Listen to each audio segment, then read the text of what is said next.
I watched this movie and I realized, like, I get why you're vegan now. That eating scene was brutal. Like, the noises alone, I was like, I'm out. Yeah. That was right at the start, too. Uh-huh. And later on. I texted you 5 minutes in. I didn't know what was coming.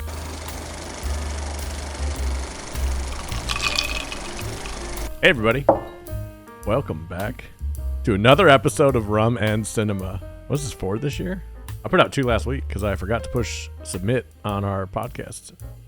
Twice a week. What will the people come to expect from us? My dad texted me. He's like, 2 this week. Confused about this continuity. You guys are busy. And I was like, man, we are busy. Bees. Today we'll be looking at the movie The Substance. Ugh. Not to be confused with Subservience. Is that the Megan Fox one?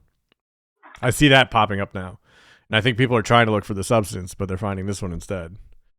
I don't know what the last Megan It's a great Fox strategy. Make a Transformers.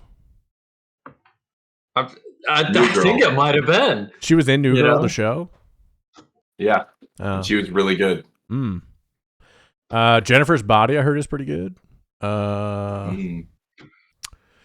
Anyway, The Substance is now available on Mubi. That's how I watched it. It's pretty cool. It's the only movie I saw in there I wanted to watch. Then Mortal Kombat 1 Chaos Reigns. Ooh. She's in Teenage Mutant Ninja Turtles. Not the good one. But the live action one. Nah. Yep. You can find us at youtube.com/@RumandCinema. You guys are better at Megan Fox movies than... I know you're looking at it, but like every other game we've played, you're like looking directly 6 deep on Megan Fox movies. Subscribe to keep up to date with our new episodes as we release them. Check us out on TikTok at Rum and Cinema for all our movie short takes. And today I'm joined by my guests, Nate and Jake. Jake, how do you think Nate's doing?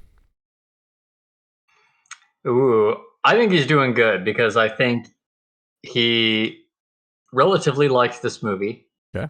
And I think he's got a lot to say about it. All right. We'll see if it's true. Nate, how are you feeling? Wrong on both counts. Damn. Like, Nate picked this movie. At dinner, I know I was so excited. You did pick this movie. I was so excited. Yeah, this is a new theme. Is I don't only dislike the movies, I pick them ahead of time and then don't like them. No, I was saying right before this, I was like, I don't know what I'm going to say about this. Yeah, except that I just didn't. I don't have criticisms. I just didn't enjoy it. It's a hard watch at times. Yeah. Was it strictly because of the body horror aspects that you didn't enjoy it? No. He's a big fan of close-up needles. I have a big fan of close-up needles, especially in the infected ones. Those are the best. Yeah. Oh yeah. Yeah. No, my answer was gonna be I'm feeling worse than I did before I watched this movie yesterday. Oh, I watched it about 3 hours ago, so I'm fresh. Right after lunch, I was like, I'll watch The Substance. Fresh meat. Literally. Yeah. Jake, how are you? Or no, Nate, how do you think Jake's doing? This is the new game. I think that Jake is doing great because he at least has some positive things to say about the movie and he can't wait to argue. I'd say that's decent. I wouldn't normally defend this movie, but I would argue. So yeah. So I'm happy to provide. This is why you're the best podcast crew I can think of, because Jake and Nate will both argue for a side that they halfway believe in pretty vehemently. Just to prove the other one wrong. Just for the love of the game. Yeah, dude. Just the love of the debate, It's like Skip Bayless. You guys don't know sports, but that's a funny joke. So The Substance. That's why Ben's so great at podcasting, because he brings in the one key component of every podcast, which is fantasy sports. There was a good... What was this question from that show today? It was really good. It was like oh, no. But I have a different one. I have a Would You Rather. Are you guys ready? Ready. So would you rather have... Okay, so no, it's not a Would You Rather. It's like I'm going to give you money, but this situation has to happen to you the rest of your life. Okay. You get $1 billion one time, tax-free, just yours. $1 billion is in your bank account. But every time you poop, it fills whatever container you're pooping in to the top. Every time. Obviously, yes. Yes. That felt so easy. That's very easy to work For- around. Yeah, I just For poop $1 in a billion, cup. I'll just fill my pants with shit every time and take someone to fix it. Yeah, a billion, like for $1 million. That's a tough call for $1 million. Yeah, Yeah. you'd think it'd be a worthy debate, but the scale of $1 billion is absurd. Okay. Here's another one. Would you rather pee all the pee you're gonna pee in real time, like pee time? Someone did the math. It's about 2 months. So you're gonna Like pee for the rest of your life, you just have to pee all your pee. No. You're gonna pee all the pee you're gonna What? pee at once for 2 months straight, Yeah. but then you're done. You never have to pee again in your life. Or I don't. That's a Or- legit Okay. question because Oh, you have to do okay. or You okay. can do this. I thought that was the Or- offer. yeah, that's for $1 billion. Considering it. Yeah, I'd I'm pee for 2 legit months straight. considering- That'd be easy. I could be peeing right now. Or you poop all the poop you're gonna poop, but it happens all at once, and it's like 2 miles high worth of poop all at once. It's like you're feeling it. So would you rather poop all the poop you're gonna poop and never have to poop again, but fast, or pee all the pee you're gonna pee and never have to pee again, but it's at normal pee time? So it's about 2 months straight of peeing. My What do you- argument is Okay, I'm gonna Ben's thought pee. about this. Oh He's yeah, been I heard thinking about this this a whole week time. ago. I'm gonna pee because I can pee and like do my normal life stuff, and no one will really know because I can just like be peeing all the time, like diapers and shit. Easy. This is the commentary on your lifestyle. But oh yeah, I don't leave the house. But imagine how much more annoying it is to have to pee in like the middle of the night. I don't usually have to wake up and have to poop in the middle of the night. I have to pee in the middle of the night. That's done. Okay. Like, or like don't have to leave the All right. movies anymore because you got to pee. Over. Easy. You just like made the game actually interesting because I was so on the side of Poop. like peeing is not like a challenge in my Mm-mm. life. Like Yeah. pooping's not that bad either, but like peeing is not a big deal at all. But I didn't think about getting older Yeah. and our prostate Wait, problems. you don't pee in the middle of Like, the night now? No, I don't. Oh my I'm God. lucky. No. Yeah. I do if I drink seltzers. I think it's if you're over 45 or you're a dad. That's right. You just instantly aged. Yeah, it's just like, oh, my Yeah. back hurts and I got to pee at 3. It's weird. Here's the other thing I thought yeah. about, right? I've never had a pee feel as good as a good poop feels. Like the best pee I've So- ever had So you want the poop. never feels as But good as think the how best great pee. that poop Yeah, would be. you Dude. need You to get that one deprive poop yourself. would Yeah, but feel. then you never get another one, right? You You get never like transcend. you never like have to rush home and like run to your bathroom and then just have like the best poop of your life and you're just like, oh, that felt so good. And then like that relief would never happen again. Yeah, I feel like we're kind of missing never having to poop again. You could miss out on like that quintessential life experience when you shit your pants for the first time. Or the that I have fifth. been promised is coming by every male comedian in my life. I mean, yeah, it's gonna happen to you, Nate. It's not gonna be a full shit. You're gonna shart. Let's be honest. You're gonna shart your pants. all right. We've all Yeah. done it. We've all sharted multiple times. Not yet. I'm a shart virgin. You're a shart vert. Do you I- not fart? Yeah. Yeah, I fart. Of course I fart. How do you not I just shart then? my ass is tight. I don't know. Not after that poop, it isn't. It's got No. triple Oh, God. filtration. That's the other thing you gotta think about is lasting damage. Yeah, the pee is feel just- like Yeah. the pee is normal. a safety valve. Like Yeah. Well, also, with the poop one, like, so we're assuming that it biologically doesn't kill you like it should Yeah, or whatever. right. Your G forces won't take you. then out. how high up are you? 2 Are miles. you how are you gonna get down? 2 miles of poop. I think you just poop. No, And you're like, no. we're not positing some You're not fake gonna go straight physics. up. You wouldn't go up like a cartoon. You would That's you wouldn't be, you'd just be encased in shit. You have to go to like a empty swimming pool and just shit into that. I don't want to hear about fake physics when we're pooping 2 miles instantly. It's positing that you're pooping all the poop you're ever gonna poop. That Not works. that is we're already discarding reality there. Not that also the poop will support your weight as you ascend into the sky. This is our new podcast. We just do amazing. I'd so much Yeah, rather that's- talk about this than this movie. I want to be clear. It's not far off. Yeah, it's really not. What would you rather do? Live as have a new you live and take over your life, or That is the interesting question that this movie. I think it does got not away from deliver that on. pretty quick. Yeah. Okay, so let's get into it. This is The Substance, now available on Mubi. We're going to talk about spoilers. You know the drill. So Elizabeth Sparkle, played by Demi Moore, who, by the way, crushed it. I think she was awesome. Margaret Qualley also crushed it. Randy Quaid, is that who's in this? It's not Dennis, right? Dennis Quaid. Dennis Quaid. Yeah, Randy Quaid's the crazy one. He was really good, and he played a guy named Harvey, who's a movie exec. Who do you think that's about? Hilarious. Nate, it's Harvey Weinstein. That's the joke. Somehow I was tracking. Somehow I manage. Elizabeth Sparkle, played by Demi Moore, who is celebrating her 50th birthday in the movie, 61 in real life, Demi Moore. Interesting. Didn't use a body double, but Margaret Qualley's boobs are fake in this movie. Fun fact from IMDb. Fun fact. Yeah.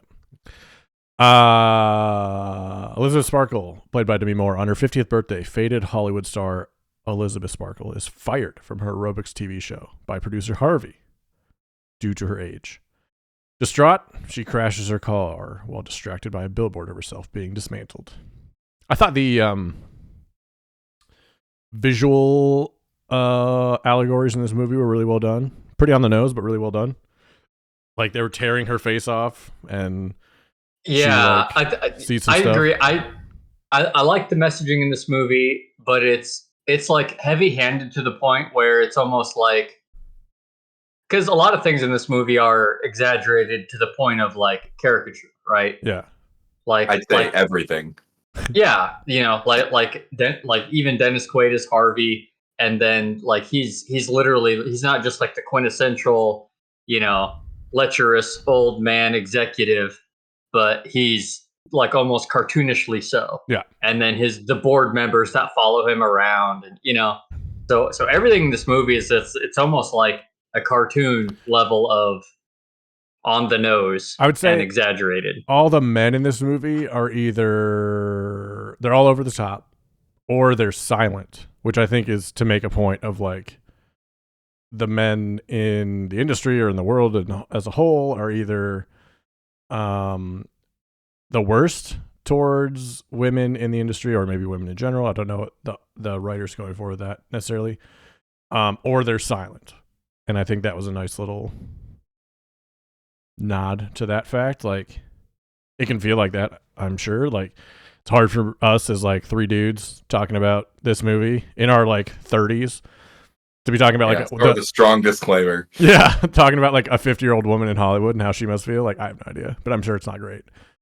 But I think that they did a good job illustrating like how men act towards women based on what they look like. Because like the neighbor, we'll get into it, but the neighbor hears a bunch of noise, thinks it's the Demi Moore character, turns out to be Margaret Qualley. Then he changes his mind. He's all happy. He wants to help. Like, it's that kind of shit. But yeah, I do agree they were like way over the top, but I think it was for the purpose of pointing out like these people. I mean, I'm sure she's experienced people that kind of did this kind of stuff. So it's like, here's the worst of humanity. Yeah. It's with anything like a movie that's more about the message than realism. Like, I'm not faulting it for not being realistic. I think to me it always just comes to a question of like, is it clever or not? Like, sure. Whether it's like delivers on what it's going for or not. I think I have mixed feelings about this movie overall. I think it started to, and then the third act lost me personally. Yeah, like the first scene where I sent you guys the text of like Harvey eating is like, it's not just that, it's the camera like really makes you focus on it and just like grosses you out. Like it's effective at grossing you out. Like, it's not real, but like it's shortcutting you to feeling how you should feel about this person if you didn't already pick up from his name being Harvey. Yeah, that he's a piece of shit. Yeah, and like he's disgusting. It's like, you get that. Now we move on. Only in the way that they tell you how to feel, very bluntly. This movie is kind of like a Trump tweet, because at the end of every Trump tweet, he always puts like how you should feel after you're reading that tweet. He's always like blah blah blah blah, sad, blah blah blah blah blah, angry, blah blah blah blah blah, hilarious or something. It's kind of like this movie just kind of like punches that note for note in your head. Yeah. But I didn't hate the way that they did it most of the time. I think it was like. Not clever, but well executed, I would say. It wasn't clever, but it was well executed, and I like that part. And the acting I agree. got me in. It was really, really good. Yeah, it was a style that they went for, and I think in that style they knocked it out of the park. Yep. Am I a huge fan of the style? Not really, but I think they executed it really well. I think that what you said just there is exactly what I thought is like. I didn't know that's what I thought until you said it, but they didn't deviate from it, which means it was a choice the whole time. It wasn't like someone making. It wasn't like clumsy where you just have a message and it's really clumsily shown. No, it was. You're right. It's like that was the style choice the whole time. So it was like a conscious decision by director, writer, whoever, actor, to do that, and it worked out. I think because of that, but it was over the top. I agree. So while in the hospital, a young nurse gives Elizabeth a flash drive advertising The Substance, a black market serum that promises youth and beauty. Intrigued, Elizabeth orders and injects the serum. First off, you don't ever put a USB someone gives you in your computer. That's like number one. Come on, guys. Jeez. Basic cybersecurity. Jeez. Next thing, she's going to get a call from the IRS saying she needs to buy some gift cards, and she's out the door. Old people joke. Damn, she's getting it. This is what she was talking about. So the serum causes Elizabeth's younger, more perfect clone, Sue, played by Margaret Qualley, to emerge from a slit in her back, which was horrifying. Like, it was very properly horrifying, very detailed, and I think a lot. So it's a body horror movie, which I think Jake alluded to earlier. And if you're not familiar with body horror, think like David Cronenberg's The Fly or Infinity Pool, or basically the idea is that like the body is what's gonna be attacked and affected, and there are a lot of like medical gross out scenes, but none until the end that are like over the top. In the end, it gets like bananas, like the episode of South Park where Cartman becomes his trapper keeper, psychotic levels of just blobbery. So Sue, Margaret Qualley, emerges from Demi Moore's back, and the two must share a body, switching consciousness every 7 days, with stabilizer injections required to sustain Sue. So here's the rules of the serum, which I think is something I was a little bit confused by, and I want to see if you guys were also. So the rules are Demi Moore takes the serum, and her cells split, and they did it really cool with like the eyes showing like two irises, and then like that splitting off and going back. That was cool. That was really sweet. And like Margaret Qualley emerges out of her back, and we see like the transitions are what I'm confused by. So do they know what the other person's doing the whole time, or no? It's just like at the very end and the very beginning, because they seem like they have dreams that kind of like cut them into whatever the last thing they were doing was. And they're two separate consciousness, but not like, how do they not know what the other person's doing? And can they not control what the other person's doing? That's kind of where I'm lost. When it very first started, and they first did the split, and like when it was and all that, I thought it was the same consciousness. Same. It was not until they started getting mad at each other, and then even then, I didn't think they were the I just thought it was okay, when she's in her younger self, she's more impulsive, and then when and then it wasn't until I think kind of late on the film where I'm like, this is entirely, I think, too. Well, but the movie makes a big point. It's not two, it's one. Yep. Over and over. There's like disembodied voices that they hear that are like, and they like can call the substance person. And there's very specific rules, like you can go no longer than 7 days. You are the same person. Like there is no two, there's one. And that is something that they kind of like berate to these two. So yeah, it made me question, like, are they the same consciousness, or they share it, but then like the experiences aren't shared back and forth necessarily, because they come out and they're like surprised when the room is trashed. Like, as if they seem to have no memory of what the other one does. Yeah. This might be nitpicking territory. Like I don't think it's nitpicking territory. I think it's central to the movie. No, I was gonna say I think it's vague, and I don't think it's necessarily deliberately left vague. Okay. I think that it was a little like confusing and like not clear what was going on. I thought they were sharing a consciousness. It became like you started to question it, but I think I held on a little longer, like thinking that it was supposed to be like a metaphor for like having an eating disability and stuff, where Eating disorder. that when they come back, it's like they're. I didn't hear what you said. You said Sorry. eating disorder because you said eating disability. It's close. Oh, sure. Yeah, fair enough. I just keep missing my mouth. Yeah. Like I kind of I'm allergic to spoons. It's weird. thought they were doing like both extremes of the behavior and like being disgusted with the other person when they were in the other body kind of thing. But I think it's completely unclear what was actually happening. And again, I don't think it was on purpose. Another criticism of the movie, I guess. Sure. I think that I think it would have been more helpful to know for the message in the movie what was going on. Mm-hmm. I remember something from that fantasy football podcast I wanted to talk to you about too.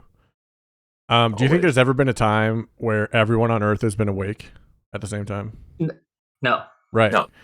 So there's a theory that that's because it's a shared consciousness and we all can't be awake at the same time. There's only so much consciousness to go around. Also That's not like true. the definition of putting there's a theory in front of something to make it sound more like it made more sense. Doesn't it sound sick though? Like that'd be a cool idea. Like we have a shared consciousness. That would be a cool idea for a movie. Yes, okay. it would. All right, good.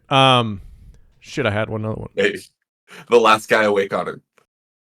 Oh. Or asleep on Earth. And they try to wake him up. But it's Yeah. like a Snorlax. They have to like find the flute.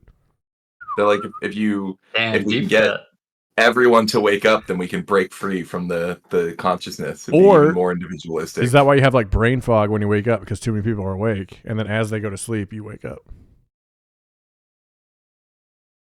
Sure.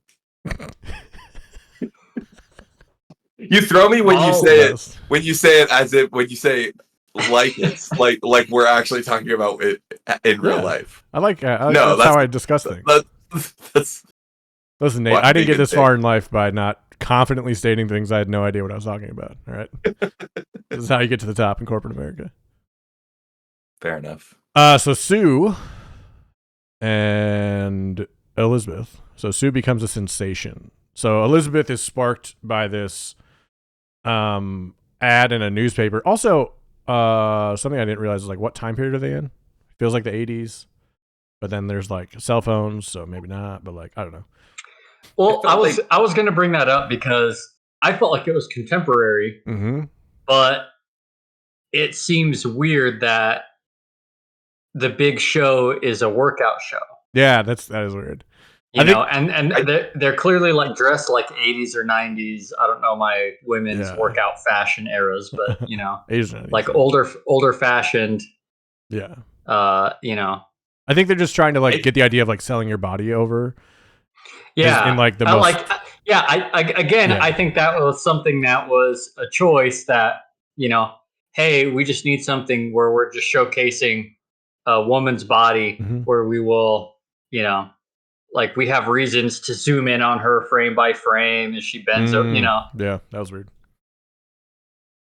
I think I did have a thought that like if you wanted to explain it, which I don't think the movie cares about, but like if you wanted to, you could kind of see it as like in this super, super intense world that we're watching, this caricatured world. It's like the 80s just kept going. Like the era of like sin and like there was never like pullback, and we just went all in, and we were like everyone was like the workout shows are what we want. That's actually and it just continued to this day. I like that explanation. But I think the real answer is the movie is like don't worry about it. Like Jake said, like the movie's just like this is what we're doing. Yeah. I did like the fact that all the cars that they showed are cars that had like a heyday in the 60s and 70s and then were remade in the like recent time. Like they had a Ford Bronco, which was like really big in like the 80s. And then they had a new version of the Ford Bronco sitting there. Then they had a Mustang, a new Mustang, and an old Mustang. And like as she's walking through and like driving around, that's all you see is like the old cars that were and the new cars that replaced them. They're literally like the same thing. So even the cars were the substance, which I thought was a really cool little note that I appreciated. Interesting. I never would have noticed. I was going to say, that is a very cool movie detail that was definitely intentional. Yeah. That completely flew over Jake and I's head. That's what you get when you watch it on your phone. You really gotta pay attention. Our internet went out as I was watching the movie, so I just turned on my phone and watched it. Yeah. So Sue becomes a sensation, replacing Elizabeth on the TV show, and eventually being offered to host the prestigious New Year's Eve broadcast. While Sue revels in her newfound fame, Elizabeth grows self-loathing and reclusive. So it's like this. So you get 7 days. They have this like meal sludge that gets put into the person who's not conscious at the time, and Sue starts pulling more time for her. So she'll go she went like an hour or two over one night because she brought a guy home. So she went an hour or two over and took extra what is it? Stabilizer. They called it stabilizer, just some fluid that you pull out of the spine, the Matrix body. Yeah, Matrix body. Yeah. And she injected herself for more time, and then the finger on Demi Moore's character started to like age super quickly and get kind of gross. So we learned that if you don't do the 7 days specifically, you're gonna age, and it can't be reversed because Demi Moore's character calls the helpline or whatever, and it's like, yo, they took extra time, like I need it back, and they're like, you can't get it back. Like if you stop, you're just gonna be whatever condition you're in. Like this is it. And they ask her then if she wants to stop, and she says no, because I don't think she can give up the attention that she's getting through Sue. And that's another thing, is like the like familial like living through your kids kind of thing that I'm thinking that they're talking about a little bit here. Not taking care of yourself because there's a better version of you that's already out there. It's like, why do I care about myself? I'm gonna I'm gonna let them do all the stuff. So like she starts eating really bad and like just sitting around watching TV all day. Same. And then so she becomes reclusive and self-loathing. So Elizabeth's hating life and Sue's living it up.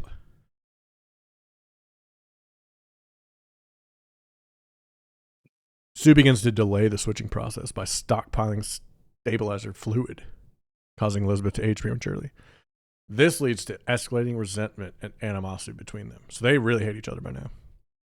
Like, yeah, they had the scene that I want to touch on somewhere in here where we're on Sue. Sue's filming her new workout thing. It's like, extremely sexual. She's, basically like twerking and just, bending over, and then the camera just straight zoom in, and then at one point she feels something kind of like pop up, like it almost looked like a hip bone or something, something like popped up out of place, and you're like, what the hell was that? So they cut, they stop filming, and then it's super weird. Everybody in the studio stops, and they all just sit there and watch, and they're literally examining her body close up, frame by frame, to look for imperfections. And she runs back to her dressing room to figure out what it was, because at first I thought this is like in her head. Yeah. And which I don't know if it was in her head or not. I think it is. I think it was a dream. Like as she was coming to consciousness, I think that's what it was being fed to her. Was like whatever the last thing that Elizabeth did to her body is what she's getting affected by. So like it's like waking up from a dream and getting that like first shot from whoever. Yeah, I mean, because she goes into her dressing room and she like feels around for it. She finds it, and then she's just like pulling this mass, and you can see it like a bulge under her skin, and she moves it, like it starts on her butt, and then she like goes up her side and across her stomach, and then she reaches into her belly button. I don't even like pulls out a drumstick. And the noises are like sticking your hand in spaghetti. Yeah, like the whole time, just amped up ASMR noises. Like my whole face was just gross. So I'm pretty sure that was like a dream, and I think that the two often there'd be like a little dream sequence when one would wake up. Yep. Yeah, I agree with that. It was horrifying though. That when she pulled that chicken drummy out of her stomach, I was like, they did some of the like until the finale. Like they did some of the most horrible dream sequences as like, some of the most horrible scenes. They just like got away with getting some in early by making dream sequences. Because there's the first time she like pushes over. There's also a very horrible sequence.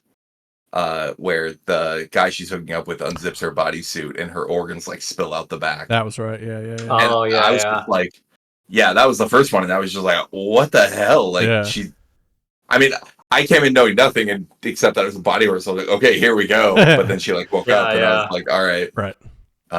We're alive for a little longer. Just a bit. So Elizabeth's transformation into an elderly hunchback. So Sue refuses to switch for 3 months. So she takes all the stabilizer she can out of Elizabeth. And then she gets this like black goo at some point. And they find out that, or Sue calls. She's like, hey, I need more. It's like the night of New Year's Eve. It's my big show. I got to have this stabilizer. And apparently you have to be switched to regenerate stabilizer. So he's like, all right, you just got to switch. So they switch. And Elizabeth wakes up and she finds out that she's an elderly hunchback because every 7 days that she wasn't, every day after the 7 that she wasn't switched, it was just making it worse and worse and worse.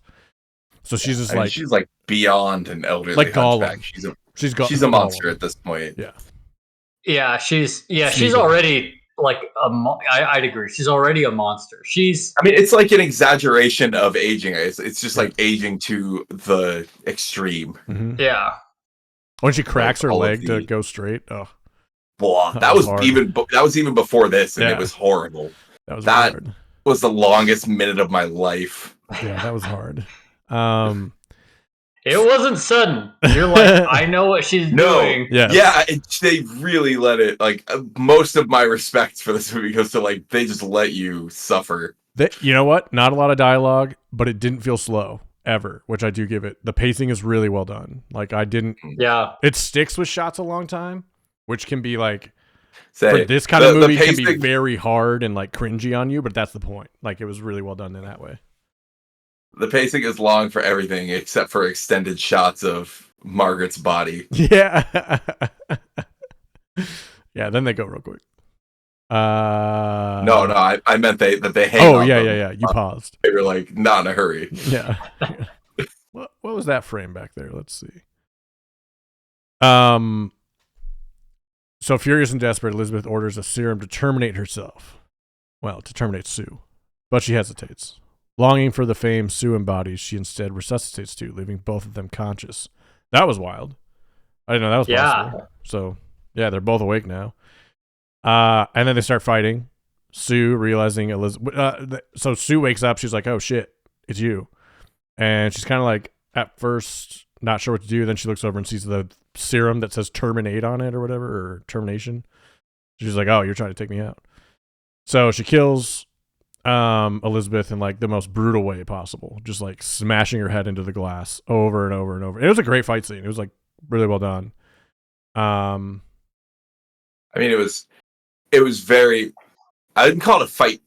Like it wasn't like a good fight scene, but it was like, yeah, it was. No, I was just saying, like it was very much like her being like monstrous and, like not so much. It was like showing the brutality, like the kicks that were just like kicking her across the room and stuff. It was like she has some kind of superhuman like anger and like brutality in her. Yeah, I think this movie. At first, before. Okay. No, you go. Before we moved on from that scene, I thought like she was like some kind of soulless, like she didn't get the consciousness and she was just like a animal instinct, like a doll, kind of, like an animated doll. Yeah. I'm just living my life. That's what I thought was happening. Until she won. I was gonna say that this movie's kind of about being devoured, like. The only thing Elizabeth devours is food, and it's like once that we see her do it, and drinks, and we see her do that once too. And then she has a chance to devour Sue, and she doesn't take it and gets devoured. Like her whole life is getting devoured by people around her, and them just like taking all of what she, like literally taking her body from her. And I thought that was a nice nod to like, current women and what they have to go through. Either in Hollywood or outside Hollywood too. And I think that's what they're going for. But maybe not. So then Sue... I think it's pretty clear that that's what they were going for was, how women are used up by Hollywood and and like Chewed up how and they're spit treated out. by the world. Yeah. Yeah. And the I end do is think literally chewed up and spit out. So that's good. Well, and it affects them too, because that was that was Elizabeth's. She wanted to be younger, and then she got it, and then she couldn't let go of it. Yeah. And even when she reconnected with her old, like, someone she knew in high school as Elizabeth, and he was telling her, "Oh, you're," he said "you're still the most beautiful girl in the world." Yep. And then so she was going to go on a date with him, and they had it all set up, and she got ready, but she just couldn't stand looking at herself in the mirror, comparing herself to Sue, and so she ended up just not going. She kind of had a little breakdown. Yeah.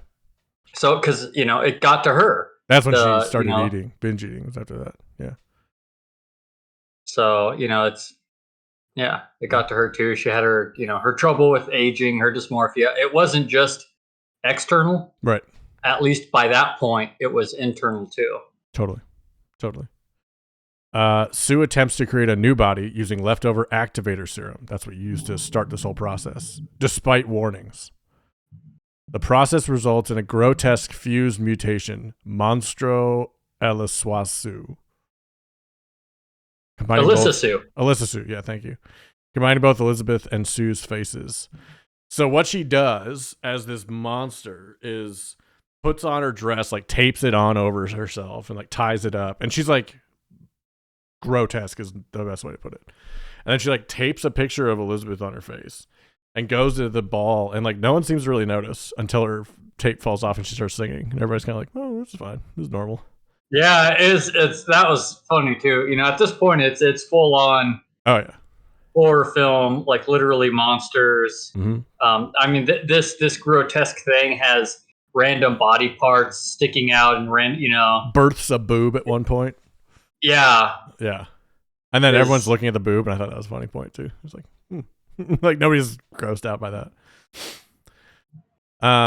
But it's also, I think the monsters are representing all the things that people said about her or said around her. Because remember, during the birth of the boob scene, they play over the auditioners saying it'd be better if she had a boob in the middle of her face instead of that nose. So that's like literally like all the grotesqueness that people threw at her throughout her life is now embodied in this monster, which was a cool little, another cool little visual thing that they did very well, very on the nose, but executed nicely. And then the live New Year's Eve broadcast happens. The Monstro causes chaos. She's attacked. Her head's cut off and then grows back, kind of. Blood everywhere, like massive amounts of blood, hilarious amounts of blood. Like a fire hose at full blast. Yeah, absolutely wild. Like your butt if you had to poop every poop you've had for your whole life at once. Spraying that shit. She does escape, but ultimately explodes into viscera. But then an Elizabeth face that's detached crawls onto her Hollywood star, smiles, melts into blood, and is cleaned up without fanfare. So she's chewed up and spit out once again. And that was The Substance. I liked it a lot. I thought it was pretty cool. I would watch it again. I'd recommend it to people that like horror movies, like body horror movies, and people that are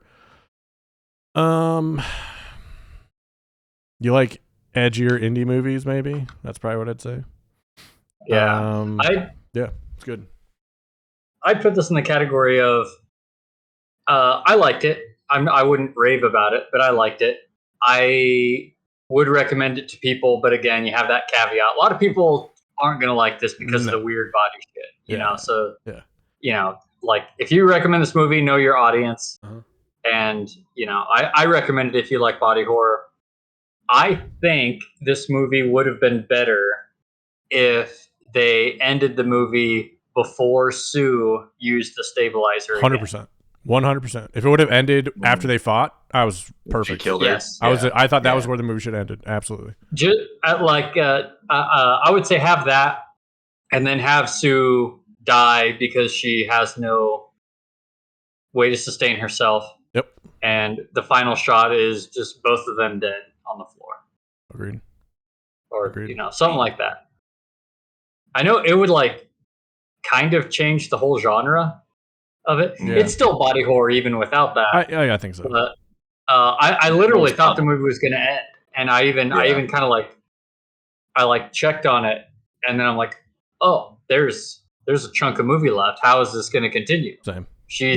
Because I'm like, Elizabeth is dead, and Sue is on death's door. What are they going to do? Mm-hmm. And they did it, and it was a wacky ride, but I think it took away from the film. I'd agree with that. Just for some context, Golden Globes were just announced. The nominees. This movie, The Substance, is up for Best Motion Picture, Musical, or Comedy. Brutal. Yep. Which, I mean, it's either that or drama, and I know a horror movie would never win that, so I get it, but like, also stop. Demi Moore is up for Best Female Actor in a Motion Picture, Comedy, or Drama. And Margaret Qualley is also up for Female Supporting Actor in any motion picture. The director is up for Best Director, and the screenplay is up for Best Screenplay. Honestly, it all makes sense. Like I said, the choices were on purpose, I think, for the most part. I thought the screenplay, as far as like the way that we see the movie, is interesting and well thought out. Maybe not all the details, but I think the story was a really solid story for 2/3 of this movie, so I get it. Yeah, and Demi Moore was awesome. Margaret Qualley is awesome. Like, they both deserve it for sure. They deserved a nomination, I should say. Yeah, I'd agree with that. I'd probably be upset if they won. Yeah. Well, I don't know. I'd have to see. I don't know who all was nominated. I was just gonna pull that back up. Yeah, I can definitely agree with the nod for the nomination, regardless. For sure. Nate doesn't. Nate's tilted. Look at him. I'm not upset. I don't. You're confused. No, I don't know. I guess the reason I was excited for this movie, even though I knew it was a body horror, which I knew I wasn't going to enjoy watching, is because of the edgy indie movie aspect. Nudity. And I had heard the specifically opposite. Like, I had heard that it was like, I had heard it described as like skewering like Hollywood and treatment of women and the male gaze, and I think like describing it as like a feminist masterpiece. I think it spent a little too much time glorifying in it. Like, there's always that trade-off when you're like, when you are showing this, you can't just do like say that it's critiquing like objectification and then use that to spend gratuitous minutes like just having the young female actress be nude for over half the movie. And like doing specific close-ups of her body. Yeah. That serves no like, we got it immediately when she did the show. We didn't need to watch a full performance of the show with slow-mo with no dialogue of her body. But do you think that that's just to like put us in the place of like, no, this is like actually how it goes. Like, this is literally how it is. I mean, I think we know that already. Yeah. Okay. But we know that, so you don't have to do it in the movie. Sure. You don't have to do it. Like, it's always the trade-off, right? Like, sure. Yeah. Where I'm just like, it immediately like made me uncomfortable. And the only thing I could see against it, like, I actually like looked up what people thought about this, like, who think about these things. And the only redeeming or possible explanation I saw was that it was specifically doing it not just to prove the point, but to like make you culpable and then make you feel bad when it goes off the rails. Like, there was someone who said like they watched it with their boyfriend, and he said after the fact that he felt bad that he enjoyed like her being nude at the beginning because of how horrible it went. Yeah. Which I guess, you know, if you make some people who inexplicably watch this movie when they have that attitude, then rethink it afterwards, maybe it's accomplishing a goal. But that's a big win. That's a big win, but I don't think unless they're specifically going just because they heard that they would see her nude or something. Yeah. To which I'm like, you know that porn exists, right? Like, I don't understand. You can Google her name, and I'm sure. Yeah, like, she's been naked somewhere. So, and if she hasn't, someone's AI'd it, which is even worse. Yeah, I just feel a little bit like you. It had its cake. It ate its cake a little more it tried to have its cake and eat it too. There you go. And it went a little overboard. Got there. Check. I was trying to, check off. I think it went out. a little too. Oh God. For more context, go ahead. Finish. Sorry. I remember like the very first scene when she's like comes out and goes, and there's literally like a slow-mo up screen of her body, and then it's like dialogueless 5 minutes of her dancing. Mm-hmm. And I just remember being like, what are we doing? Yeah. Best motion picture for musical or comedy this year: The Substance, Wicked, Amelia Perez, Challengers, Honora, and A Real Pain. So that's what Substance is up against. Yeah, Wicked feels right. I've heard really good things about Honora though, and I'm excited to watch it. So that's a maybe. What? I'm guessing Nate didn't like Wicked. I didn't like Wicked. Oh, did you see the musical? What? I didn't, and Taylor and I agreed that's why I didn't that's your like issue. It. Yeah. That's fair. I didn't see it. I've never seen Wicked in any iteration. Oh, it's good. Wait, you didn't I'm see quite sure I like it. Just no, came out. Well, then get out of the conversation. I've only seen the play. You proposed Wicked as winning, or are you just saying you think Wicked's going to win because by I think default? it is going to win. Yeah. Not by default, but because I hear good things about it. Except for Nate. Nate doesn't like anything though, which is a perfect segue to our game. Like The Wild Robot. Yeah. Who didn't though? If you hated that, we would have kicked you out of the podcast. The game is called How Bad Can It Be? How bad can it be? This is a game where I read you both a 1-star review, redacting pertinent information, and you have to guess the movie. You get 1 point for every movie you get correct. So to buzz in, you just say stop, and then you guess after I call on you, because you can stop me at any point during the reading of the review. Yeah. If you get it wrong, the other person gets the rest of the review. Sound good? Yep. Yes. Okay. I enjoy Ben realizing that any form of buzzer we're going to bitch about. So just going back to not using the buzzer. It's funny you think I care. It's our prerogative and duty as contestants. Yeah. Half the fun for me as a producer of this podcast is to get you to get mad at me about the game. It's the best. And I specifically want Nate to be mad. Via your movie selection. No, actually, I've tried to go neutral. Ones we've all seen or talked about. From the a list of movies. I'll put it that way. Fair enough. Number 1. 1-star review. There's one I'm going to read the title of afterwards because it was so funny. Let me make sure I wrote it down. Oh, did I get rid of it? Nope, I did. Okay, good. Number 1. A 9.1 on IMDb. CAT scans, please.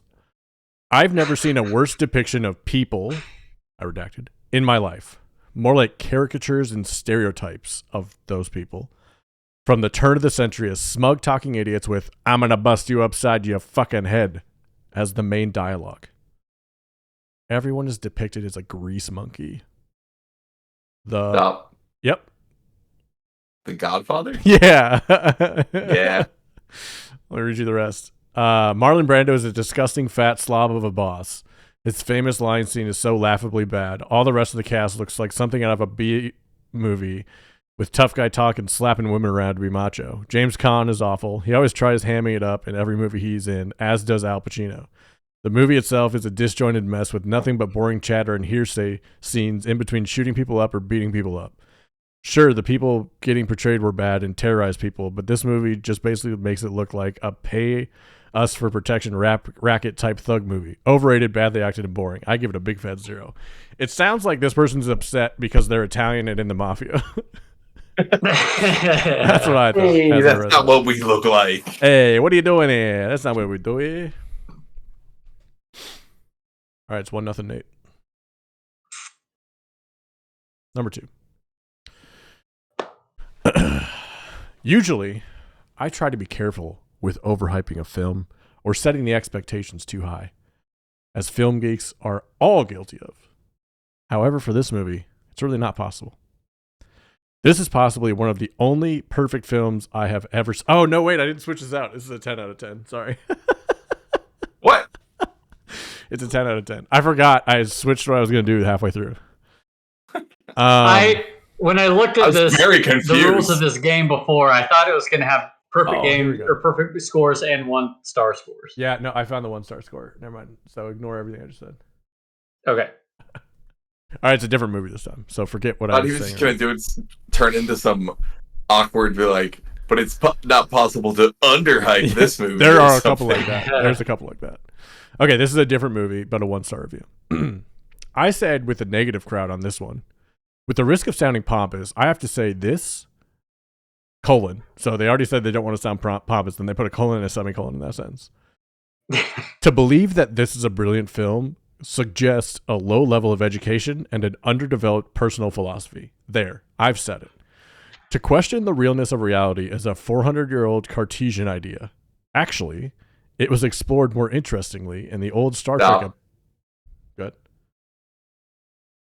The Matrix. Nailed it. I was just picking which movie. It could have been The Matrix, and it could have been. I was thinking Inception. Inception, yeah. Inception was the 10 out of 10 I was reading. So the rest of it is the Star Trek episode Spectre of the Gun in 1969. The rest of the film is an obvious ripoff of The Terminator and all of John Woo, which are far more interesting movies. The film ponders too long on the central premise, and there isn't enough action to make it... Does this person not understand what influences are? No, a good action movie. They explicitly called out John Woo in the movie. Still, overall production design is great, but the acting is wooden, and Fisherman makes for an unconvincing guru. All the good scenes were revealed in the trailers. There's not much else to do than just sit in the theater and feel patronized by the whole thing. At least that's what I did. The whole thing just isn't half as clever and original as it wants to be. Damn. That's wild. That is crazy, right? I'm going to out-pompous them and make fun of them for not realizing that The Matrix is a straight ripoff of Ghost in the Shell. Someone does mention that. They said the anime was better. Like in a different review I found. Yeah. There's a couple that were like that, actually. Be a dick. This one shocked me, how many 1-star reviews for this one. And they were all hilarious. Like, poorly done. This is one of the worst movies I have ever seen. I will give you a few reasons because of that. One is it's too mushy. Most Disney movies Stop. Go ahead. Wild Robot. Wild Robot? No. Good guess. Jake's for credits. You hear the word Disney. Yeah. But I had no other guess to give up. That's okay. Most Disney movies are much better than this. Second, this is a very violent movie. Seriously. I mean, with all that killing and stuff. Another is the animals have vile table manners. They just gulp down food like the big bad wolf. I like how the example she used is literally an animal to show how bad that they were at eating. Also, the jungles don't look colorful enough. There should be more details. Fifth, there are not cool animals like Marquette young children won't understand that. I myself was saying boo in the theater. I can't believe we got the DVD. If you like this film about the wild, I suggest DreamWorks Madagascar. Letter grade F. Number grade 1 out of 10. Nate, what movie is that? I was gonna try to be a good sport and like guess when I knew, and I have no idea what this fucking movie is. It's a Disney movie with animals. The jungle should have been more colorful. The jungle should have been more colorful. Yeah, sorry. Also, the jungles don't look colorful enough, was what they specifically said. Letter grade F. Number grade 1 out of 10. What else did they say? The animals had bad table manners. Vile. VIAL too. That is just throwing me for an absolute loop. I truly. It's not Lady in the Tramp. I'll guess a I'll just guess a jungle movie. But like this person is incompetent in life. Yeah. They're stupid. That's the easy way. The Jungle Book. No, Jake. Is it The Lion King? It is The Lion King. What? There were so many of those. Yeah, they're all about fucking the same. Table. What is happening? Yeah, VIAL table manners. That was hilarious. That was the reason I picked this one. I need this review so I can try to understand what they're saying. That was the reason I picked. Are they mad about Timon and Pumbaa? Yes, they are. Jesus Christ. Yeah. Slurping up grubs. Use a knife, Timon, Yeah. in the African just- Sahara. I give him like that is not a criticism I would have that I thought could be levied And against. that's coming from a movie hater, all right? And Nate even thinks you're out of line. Oh shit! All right, so it's 2-1. Fundamentally misunderstand the point of everything. These are so good. This is my favorite game. Yeah. I mean, you got my blood boiling. Good. Next movie. It is unbelievable that this film has received such accolades by reviewers. It is as if the film itself is trying to practice in real life its own concept, planting the viewer's mind from the inception that has extraordinary merit. This must stop. Yep. I feel like I'm being baited, but Inception. Yeah, he says it twice, both times. Oh my god! I was like, I'm not gonna fall obvious. Yeah. I thought Inception before you said Inception, and then I was like, wait, I actually was like, are you tricking us? Mm-hmm. I was gonna take it out, and I was like, no, let's leave it. It's funnier. This must be the ultimate film business gambit, and possibly the most daring ever tried in film promotion history. Surrounded by mind-numbing images and a 11-dimensional sound, you are told 100 times every minute what a great film you're viewing. Just look at the audience when you go to see it. In parentheses, as I'm sure you will. : They look bored and perplexed, but have arranged their faces as in expressions of seeming appreciation, in fear of being thought of as square, to use an old beatnik term. This would wait, stop. You look around, and they look bored and confused, but are purposely not looking bored and confused. Yeah, because they're sheep. And you can tell that in a glance. Yeah.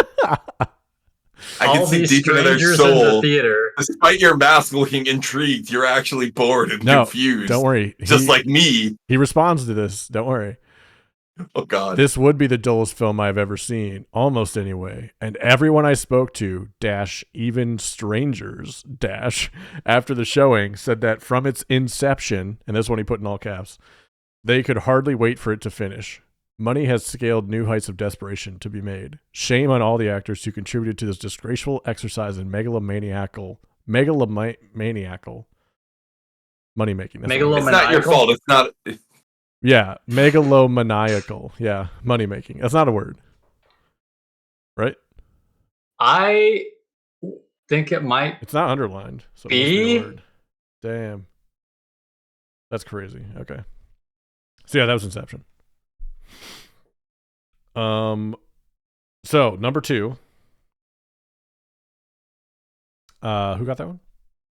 Nate, right? Nate. Number to Nate. 3-1. So this is the one with the title. Do you want me to just read you the title and you have to guess off of that, or start reading the review and you have to guess off of that? I feel like start with the title. Okay. Ready? Unless it's a dead giveaway. That might be. I don't care though. How do they dismount the worms? Stop. Yep. Dune 2. Yeah. They're right. I've thought about it. After I saw that question, I was like, damn, but how though? They just walk off? Here's the 1-star review. It's long. It's great. It's tells from you Nate. Yeah, I was gonna say. He tells you other Timothy to be featured on the show. He recommends I'm gonna chime in every time I agree. He recommends other Timothée Chalamet movies to watch instead at the end. Another visually stunning submission by Denis Villeneuve that tragically falls short of the mark. First off, Denis Villeneuve is a fantastic director, and you shut your whore mouth. All right? That's where I'm stepping down. The task of translating the books of Dune, I had to delete that, so I had to make up what it actually said there. It just says, translating the book's universe to screen is by no means an easy feat. Unfortunately, it is a feat that perhaps does not need to be attempted. The convoluted storyline results in an ill-paced cinematic experience where parts of the film's 3-hour runtime seem to drag on for eternity. Pause for Nate. That's fully agree. You're absurd. How did I know that?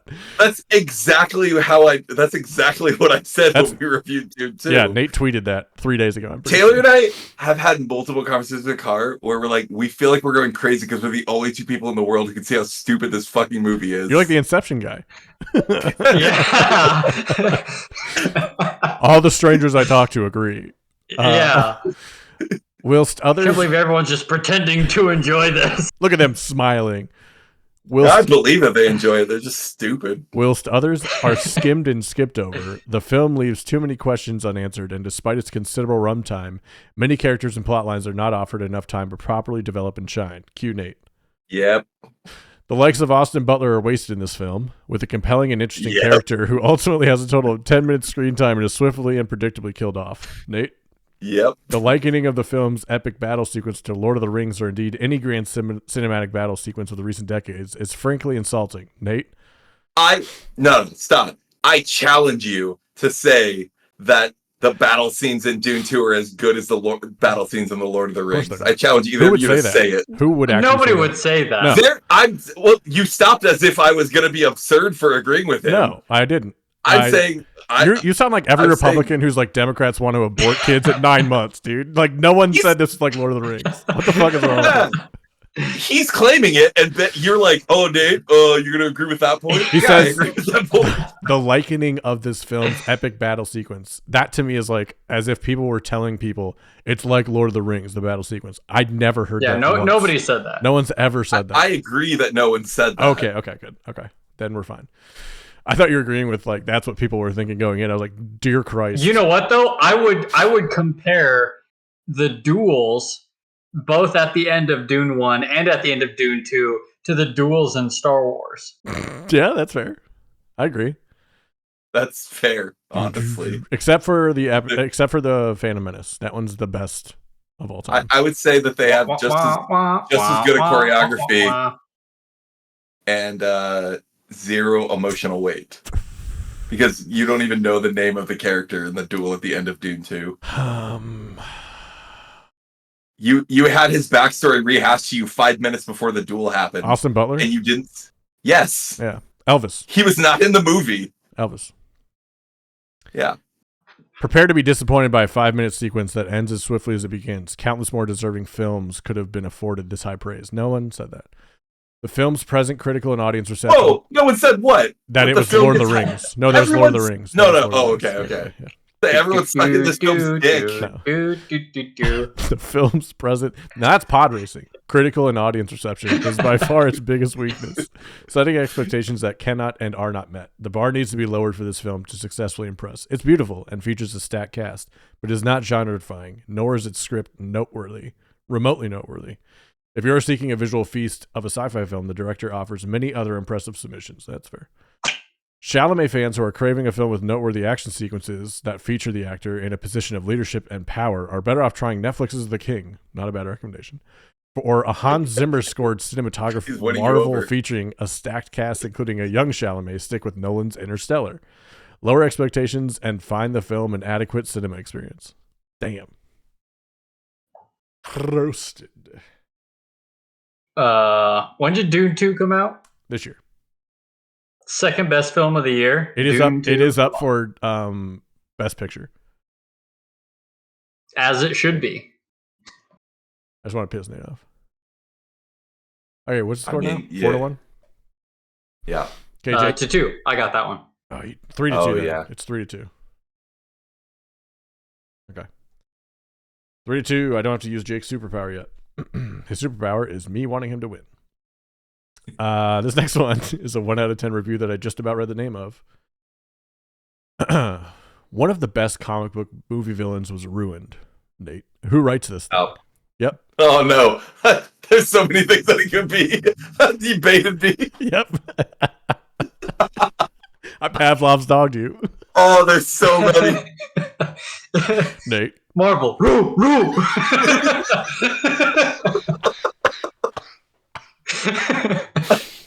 Incredible. Fantastic Four. Incorrect. Damn it. Time travel, really? Result?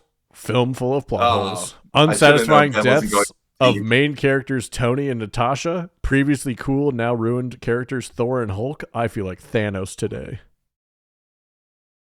Endgame. Correct. 3-3. Nice. With 1 to go. And I appreciate their restraint being shortened to the point. I know. Way shorter. Yeah, that was a 22 Marvel movies. There was one that listed like every movie, like there were so many. I had a hard time finding a short one for that because there were so many like 14-page manifestos from these people with like literally like numbered out things that they hated about it. And Mantles of Powers don't work like that. Yeah. If you refer to the whatever comic, I don't know. The Golden what you Age would call a comic Spider-Man. book volume. Yeah. Yeah. If you refer to Golden Age Spider-Man number 173. His penis actually goes to the left in his pants, not his right. He is objectively the worst of all time. His penis, aka the web slinger.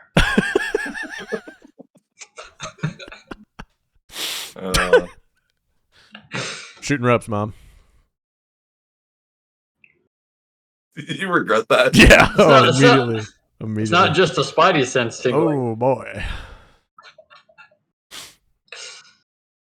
Last one. 3-3. We're tied. Just what I wanted. I thought this movie was complete and utter garbage. I don't understand why people like this movie so much. The character doesn't even stay true to the comics, and the director flat out said it didn't. And they make it seem like it was part of Gotham's fall, and he was just a little boy that had a laughing problem. Hated it. Stop. Nate? I guess that's the end. It is, yeah. Yeah. I think we're going to go with Joker 1. That is correct. Joker was that one. Yep. They hated it. Not Folly I Love You. That's fair. Yeah. There was a lot of people that were like, if you have never seen a woman naked, I bet you love this movie. Like, there's a lot that were like that. It's like incels and all that. Yeah. But that was our episode. Thanks for listening to our episode today. I'd like to thank my guests, Nate and Jake, for joining us, and everyone who listened. We appreciate you. If you are new here, you can follow us on Spotify, Apple Podcasts, and anywhere else you get your podcasts. If you do listen on Apple Podcasts, please be sure to leave us a review. If you're watching us, hey, be sure to like and subscribe to our YouTube channel. Leave a comment down below if you want to watch another movie. Our YouTube channel is youtube.com/@RumandCinema, and you can find our shorts on TikTok @RumandCinema. We'll leave you, as always, with something to watch next time. Nate? Just footnote, if you like Dune 2, I don't appreciate you. You can leave that comment, too. Fuck off. Comment how much more you like Dune 2 than Nate. Or a movie you think Nate would like. Like how much you like Dune 2, prefer Dune 2 to Nate? Yeah. I mean, that's how I heard it. Yeah. Would you rather hang out with Dune 2 for 3 hours or Nate? You know what? Anyone who can come with an answer, I don't want to hang out with them, so it's fine. Damn. He just reverse Uno'd himself. I did. Nate, what do you have for the people to watch? I actually don't think I've watched anything except for this movie. What do you do all day? In the last work week? And read? Fucking work. Oh, okay. Let's see. Okay, yeah, I'm reading. Well, this is a hard recommendation because it's a great book series, but if you're feeling the burn from Game of Thrones, it's supposed to be 10 books and it's only 5 books long. Oh. To be fair, Brandon Sanderson puts out like a book every 3 months, so it's probably going to get finished. Okay. But there's a new book. I don't remember what the series is called. By Brandon Sanderson, you said? By Brandon Sanderson. Oh, the Stormlight Archive. The 5th book came out, so it's halfway through. There's a lot of book to read if you wanna. I read the first 4 books earlier this year, and the 5th one came out this week, and I'm reading it right now. It's really good. Wait, you read 4 books this year? I've read. I'm not gonna flex. How many books have you read this year? Be a dick. 200? Oh, over 20. What? And I'm like, how? I haven't read in like 3 months. What do you do? To read all I mean, I read not hard books. Yeah. Like this book is probably like 500 pages. That's a lot. I read breezy sci-fi and fantasy. Yeah. That's pretty good. Yeah. I like that. Good book.